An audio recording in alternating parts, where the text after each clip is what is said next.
To overcome plateau, you need to add more weight, which is called progressive overload.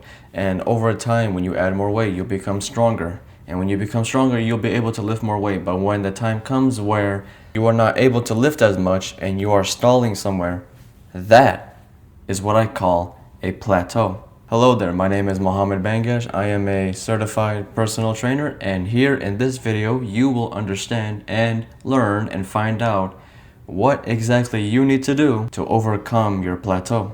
So without further ado, make sure to like, subscribe, and follow me if you're new to this channel. And without further ado, let's get straight into the video. So what you really need to understand is that it's not just about how much you add to however much you're lifting.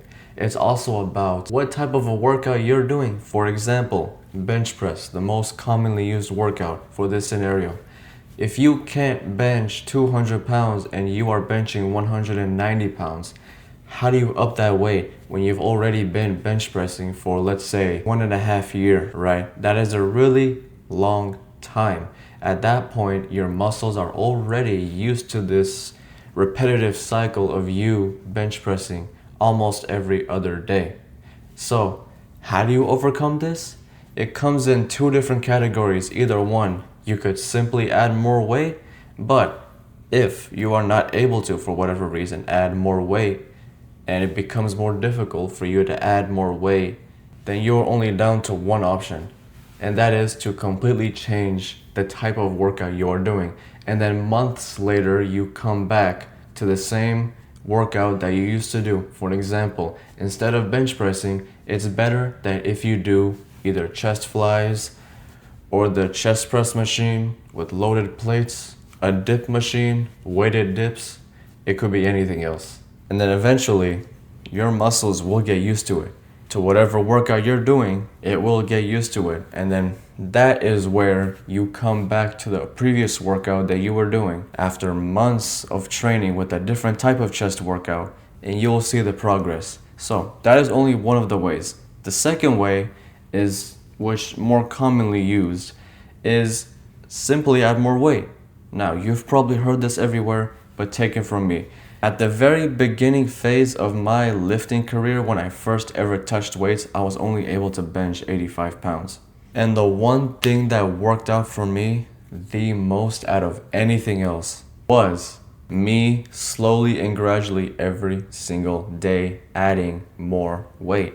For me, it's not bi-weekly or bi-monthly or every 2-3 days. No, every single day I am adding 2.5 pounds more than what I was lifting the day before. Maybe a crazy statement what I just said, but trust me, it worked, because not even 8 months later, or exactly 8 months later, I was benching 225. Now, how did I do this?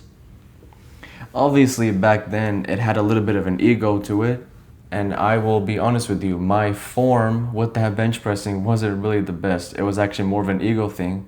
But nowadays, I am able to bench press 2 plates with ease. So, how come? Let's exclude the fact that I have been lifting for 3 years now. Let's put that aside. For you as a beginner, what really matters is that you want to get strong quick. Doing too many different types of workouts for the same muscle group.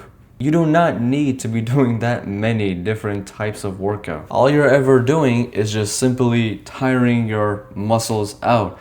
In other words, if you really think about it, it's more of an endurance thing if you're continuously doing different types of things.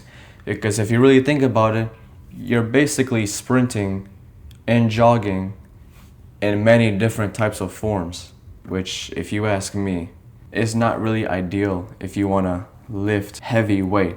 So if you want to get to 200 pounds, instead of lifting 190, you have to stop lifting different types of workouts in one workout session. You have to stop. You're doing too many different types of workouts. That's not okay. So do a maximum of 2 different types of workouts for that muscle group.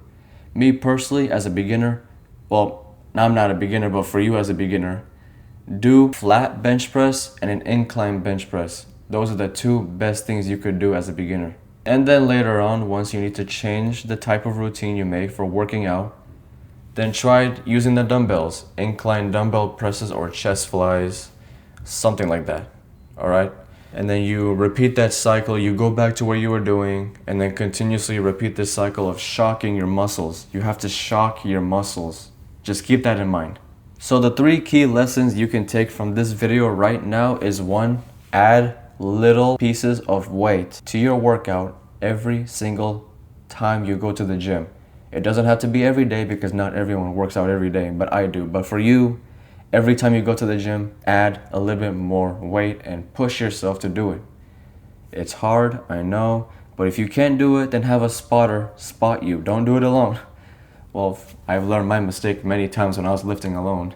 Number 2, that was number 1. Add more weight every time you go to the gym.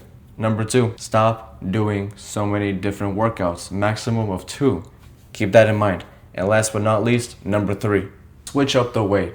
Don't do the same workout every single time you go to the gym, because if you do, then it's only going to make your situation much more difficult to overcome. Alright? So, I hope you've come to the end of the video and you've learned something new, especially as a beginner going to the gym. So remember, make sure to like, follow, subscribe, follow me to the channel if you're new, because I'll make much more videos for beginners who need to learn how to get stronger, how to lose fat, etc., etc. So, without further ado, use this advice I've given you, use it at the gym, and trust me, it will work out. I will see you in the next video. Take care.